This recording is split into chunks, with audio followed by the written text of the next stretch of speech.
بابو کا مکان بدلوائی اس کے عبارت پڑھ لیجیے.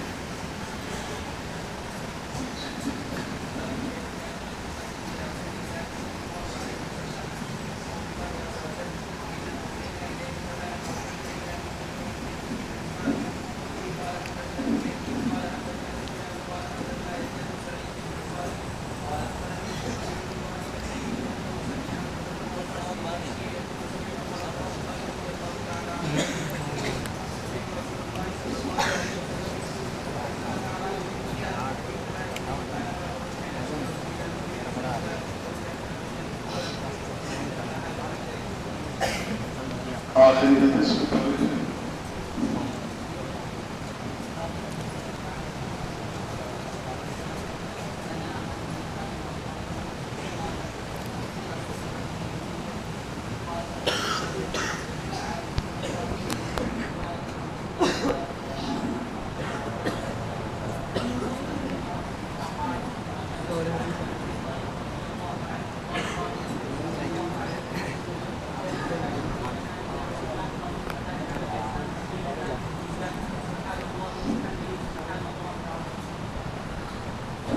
بسم الله الرحمن الرحيم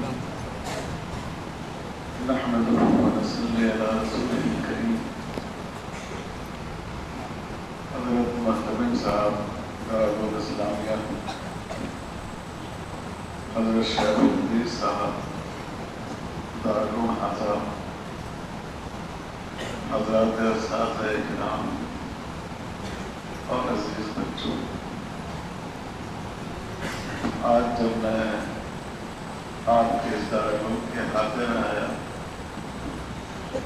اور اتنی بڑی تعداد میں آپ لوگوں کو دیکھا تو دل پر بڑا پہلا اثر مرتب ہوا. ہمارے تشریح کے بزرگوں نے بالخصوص حضرت مولانا قاضی اسلام صاحب قاسم رحمۃ اللہ علیہ اور حضرت مولانا سید الدین صاحب رحمۃ اللہ علیہ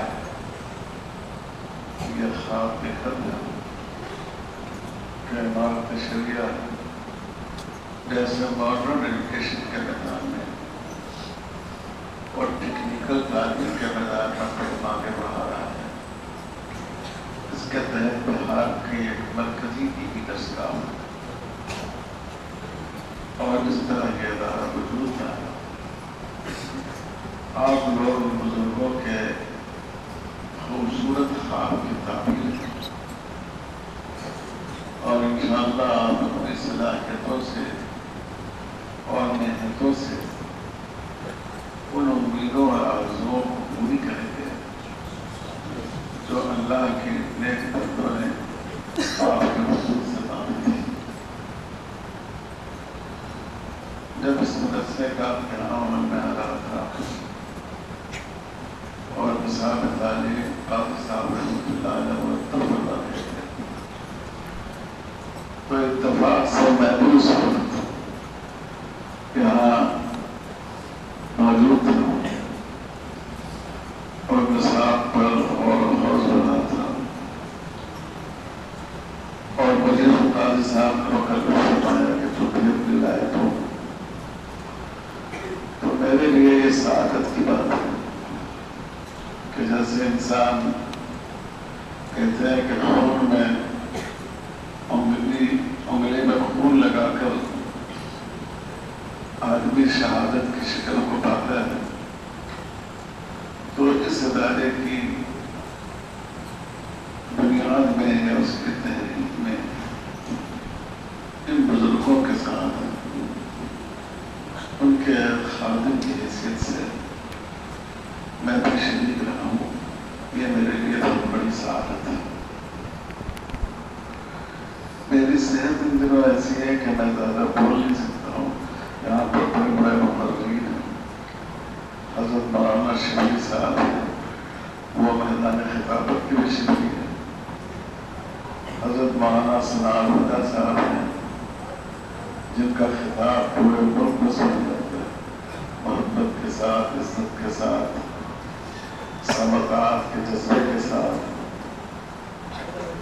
اور بھی آپ کے اساتذہ کرام ہیں، کسی کا امتیاز شعر و سخن ہے اور کسی کا امتیاز تصنیف و تعلیم ہے اور کسی کا سب سے بڑھ کر تعلیم و تدریس ہے۔